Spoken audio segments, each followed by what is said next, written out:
This is Glenn Marston with Tech Geek Fact. I wrote this commentary article about the iPhone numbering system. Article 6, September 12th, 2018. New iPhone numbers. What makes sense? Series, Sense of iPhones. Part 3 of 3. Apple is facing a crisis befitting a kindergartner.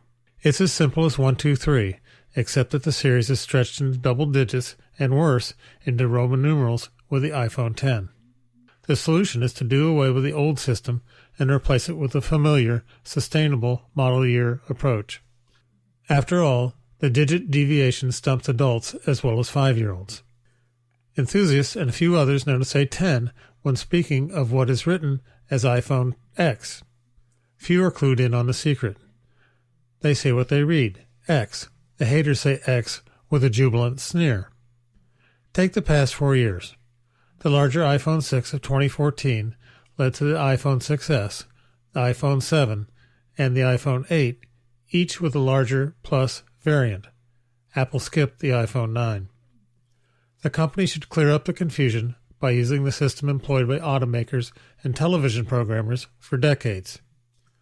When announcing the fall lineup, simply add the coming year as a prefix to the model name. Today, Apple would be smart to call the iPhone X successor the 2019 iPhone. If not this year, then next, when extending the old numbering scheme would be even more confounding. This provides a marketing advantage to Apple as well, although the most valuable publicly owned company has plenty. Buyers in September through the end of the year would hear that they are buying next year's iPhone. Indeed, over new model's year, the bulk of its sale time would take place in 2019. The system is simple, and people understand how it works. Apple should make a 2019 iPhone, a 2020 iPhone, and so on, released in September before the designated year. Thanks for listening. Find more articles at techgeekfact.com.